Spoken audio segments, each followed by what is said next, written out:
कैसा हट कर लिया था तुमने पुत्री? ऐसे भी कोई करता है क्या? तुम्हें ज्ञात भी है कितनी चिंतित हो गई थी मैं। तुम भोजन नहीं करोगे तो? पार्वती के मन में उमड़ी ममता, माँ की गोद में आए विघन हरता।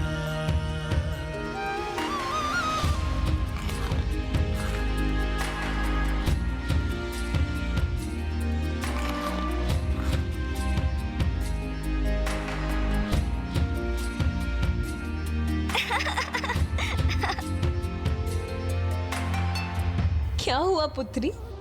तुम हंस क्यों रही हो? माँ, अब तो मैं पूर्ण रूप से तृप्त हो गया। मेरा अर्थ है तृप्त हो गई। और आपकी स्नेहपूर्ण उलाहना भी मुझे प्राप्त हो गई।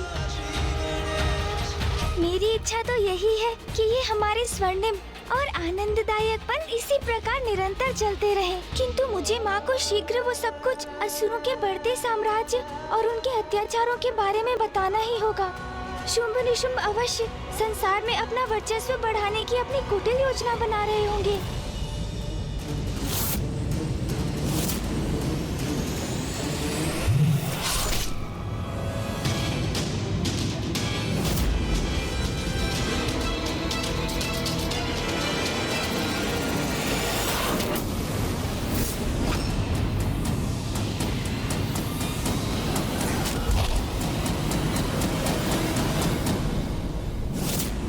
आओ मित्र देवराज, आओ लड़ो मुझसे, वार करो मुझ पर, आओ।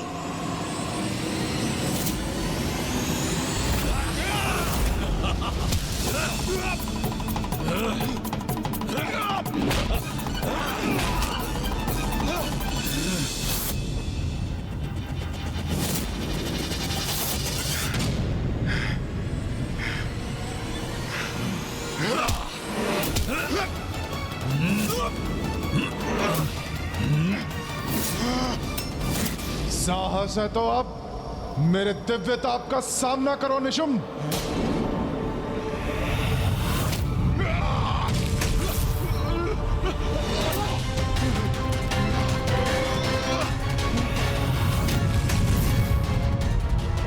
मेरा क्रोध जागृत करके तुमने बहुत बड़ा संकट उत्पन्न कर लिया है निशुंभ। अब मेरा तेज ही मेरा शस्त्र बनकर तुम्हें पराजित करेगा।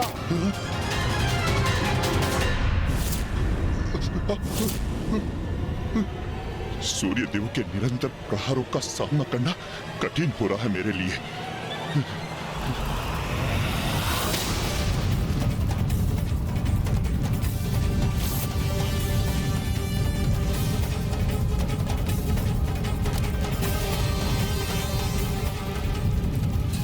इसके बढ़ते तेज से मेरे नेत्र चौंधिया रहे हैं।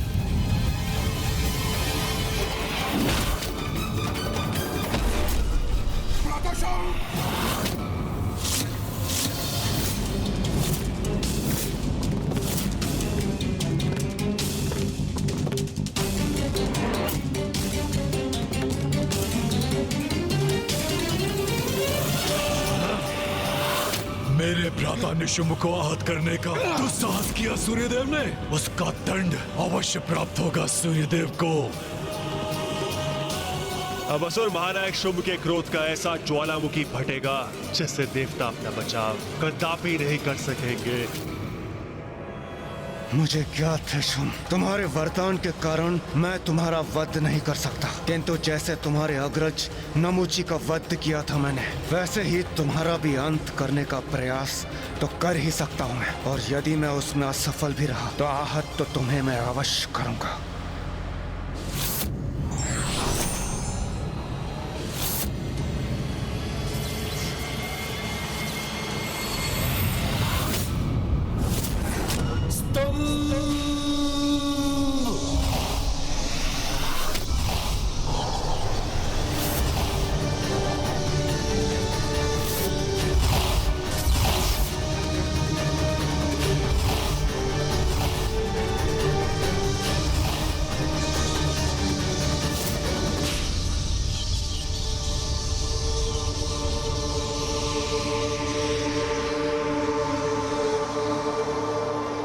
भ्राता निशुंभ, मुक्त हो जाओ।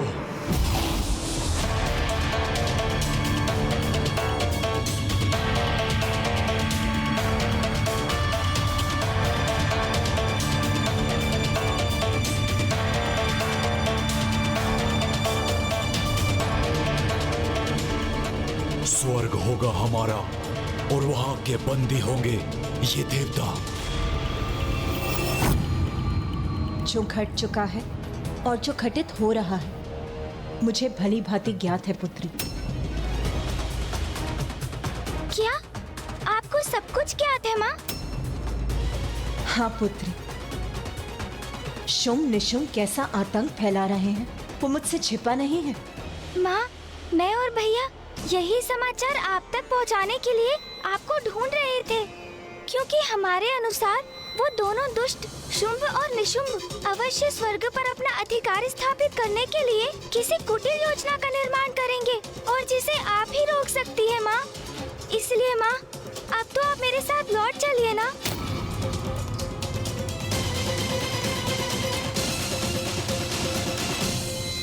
नहीं पुत्री विनायकी, मैं तुम्हारे साथ नहीं आ सकती। किंतु क्यों माँ? किंतु परिस्थिति बहुत विकट है। उन दोनों दुष्टों के कारण कभी भी कुछ भी हो सकता है। उसके लिए मुझे कहीं जाने की कोई आवश्यकता नहीं है पुत्री। शुंभ निशुंभ का दुष्कर्म स्वयं उन्हें मुझ तक खींच लाएगा। पुत्री, ये भी स्मरण रखो, तुमने अपना विनायकी रूप मुझसे भेंट करने के लिए धारण नहीं किया है। इसके पीछे एक बहुत बड़ा कारण है। बड़ा कारण? कैसा बड़ा कारण माँ?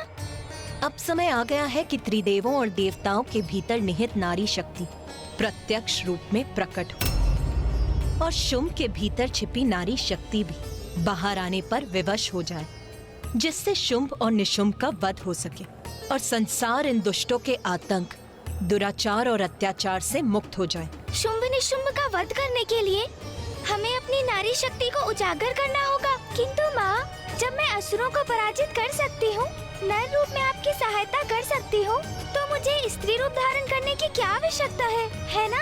मेरा तो नर रूप ही पर्याप्त है ना माँ? विनायकी, नारी की शक्ति को कभी कम नहीं आंकना चाहिए।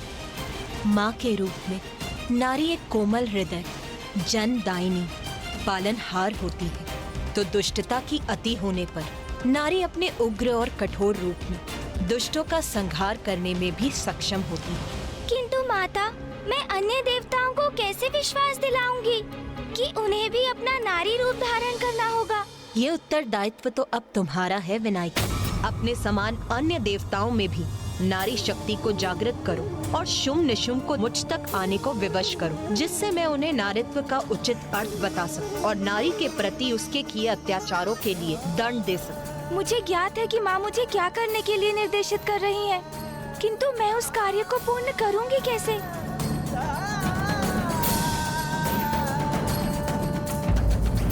अपने समान अन्य देवताओं में भी नारी शक्ति को जागृत करो।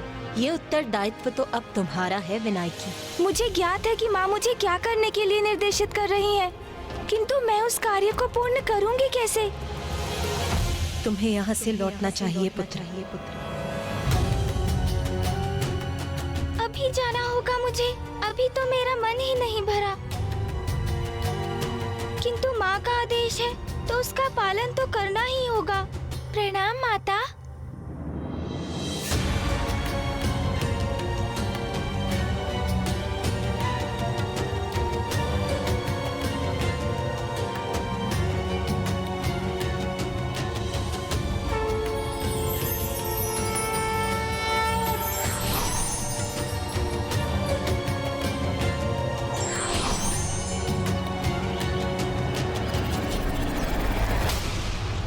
इंद्रदेव, तुमने मेरे भ्राता नमूची का वध किया और अब सूर्यदेव ने मेरे अनुज के प्राण लेने का प्रयत्न किया।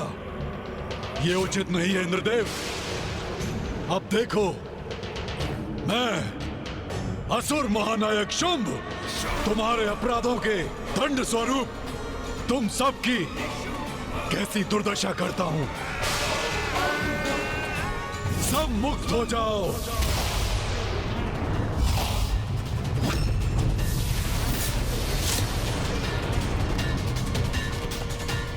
आपने हमें अपने स्तंभन से मुक्त क्यों किया?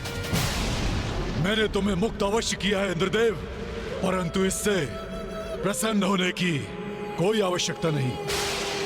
यदि मैं तुम सबको स्तंभित करके छोड़ देता तो तुम स्थिर रह जाते, किंतु मैं तुम्हें निरंतर प्रताड़ित कर तुम सबसे अपना प्रतिशोध लूंगा। तुम सबको मैंने मुक्त किया है पुनः बंदी बनाने के लिए।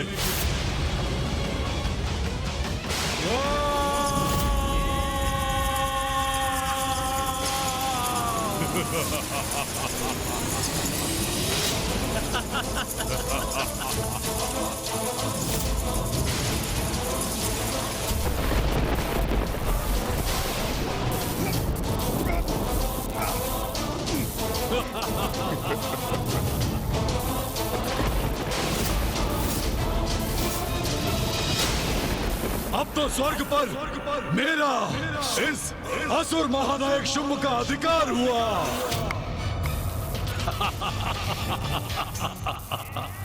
पिछली बार तो प्रथम पूज्य गणेश ने तुम सबकी रक्षा कर दी थी, अब कहाँ है वो? अब तुम्हें मुझसे कौन बचाएगा? इंद्रदेव?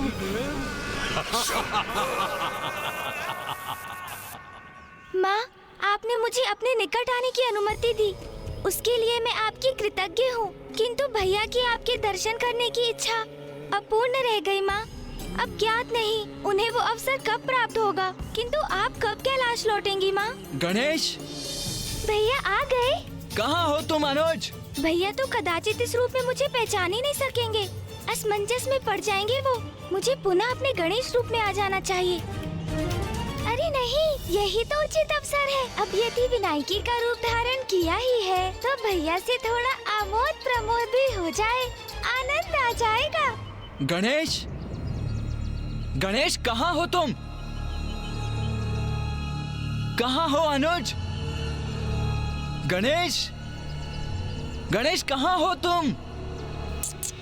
स्वामी, कहाँ हैं आप? अनुज कहाँ हो? गणेश कहाँ हो अनुज?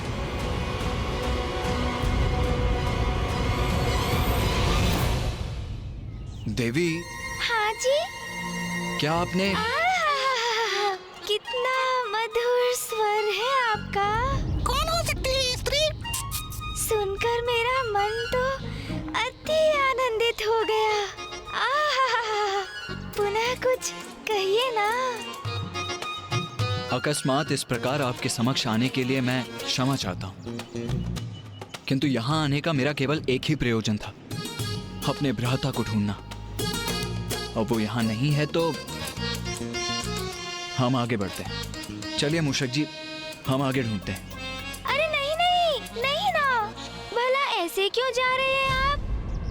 अकस्मात आने का अपराध किया है आपने, तो अचानक जाने के दोष से तो मुक्त होइए। ऐसे मत जाइए, कुछ बोलिए ना, कुछ ना कुछ बोलते रहिए ना। ये क्या कह रही हैं आप? देखिए, मेरे पास इन सब के लिए समय नहीं है। आप जो भी हैं देवी, मैं आपका अपमान नहीं करना चाहता हूँ, इसीलिए। अरे ये क्या हो रहा है आपको? आपका संतुलन क्यों बिगड़ता जा रहा है? स्वयं को संभालिए देवी। कैसे संभालूं अपने आप को? आपके स्वर की मधुरता ने तो पूर्व में ही मेरा मन मोह लिया था, और आपका मुख, आपका रूप देखा तो उसका तो ऐसा सम्मोहन है कि कोई भी अपना संतुलन खो बैठे। रुकिए कुमार, मेरे हृदय का स्पंदन थोड़ा मंद पड़ जाए, तब तक तो रुक जाइए। कहीं मुझे कुछ हो गया तो फिर क्या करेंगे आप? ओहो, कहाँ फंस गया मैं? अब इस स्त्री से पीछा कैसे छुड़ाऊं मैं? कुछ भी नहीं होगा आपको। वैसे भी आप तो हृष्ट पुष्ट दिखाई दे रही हैं। अच्छा, हृष्ट पुष्ट तो दृष्टि पड़ ही गई, तो क्या मैं आपको भाग गई हूँ? अच्छा ये तो बताइए, आपका विवाह हो गया क्या? नहीं नहीं देवी, ये तो अपना कर्तव्य निभाने में ही व्यस्त रहते हैं। विवाह का समय ही कहाँ है इनके पास? प्रभु अभी तक दिखे ही नहीं। ये तो अत्यंत शुभ समाचार है। आपको ज्ञात है, मेरी जन्म कुंडली के अनुसार विंध्याचल पर्वत पर मेरे द्वारा पुष्प तोड़ते समय अत्यंत सुंदर और तेजस्वी कुमार का आगमन लिखा है, और ये भी कि वो कुमार महादेव और देवी पार्वती के पुत्र होंगे, और उन्हीं कुमार से मेरा विवाह भी होगा। अरे ये तो पीछे ही पड़ गई है। देवी ये क्या कह रही हैं आप? अपनी मर्यादा की सीमा में रहिए। आपसे 2 संवाद हुए नहीं और आप तो विवाह तक पहुंच गई। किंतु हृदय तो कभी असत्य नहीं कहता कुमार। आप ही है ना महादेव और माता पार्वती के वो पुत्र? बोलिए ना। हाँ, ये तो वही है, माता पार्वती और महादेव के पुत्र कुमार कार्तिकेय। अरे मूषक जी, आप तो और संकट में डाल देंगे। देखा, मुझे जो आभास हुआ था वो सत्य भी था। स्वामी, मेरे स्वामी, आप अंततः मिल ही गए मुझे। कितनी प्रतीक्षा करवाई मुझे, किंतु कोई बात नहीं। अब तो मैं आपको अपनी दृष्टि से कहीं दूर जाने नहीं दूंगी। गणेश कहाँ रह गया? मेरा अनुज क्या कम संकट उत्पन्न करता है जो अब इस स्त्री से भी भिड़ंत हो गई है मेरी?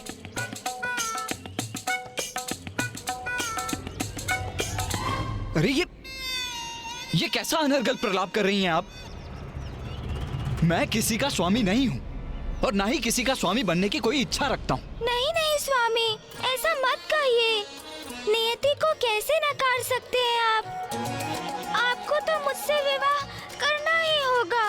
देखिए तो सही, मैंने तो अपने मन में आपको अपना स्वामी ही मान लिया है। इतने वर्षों से आपको पाने के लिए ही तो यहाँ इस पर्वत पर पुष्प तोड़ने आती रही हूँ मैं। अब तो मेरा मनोरथ भी सिद्ध हो गया।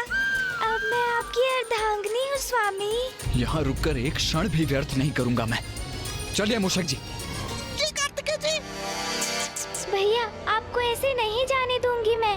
अंततः प्राण छूटे उस स्त्री से किसी प्रकार पीछा छुड़ा के। रक्षा करो, कोई मेरी रक्षा करो, कोई मेरी रक्षा करो। ये तो उसी स्त्री का स्वर है। क्या संकट आया होगा उस पर?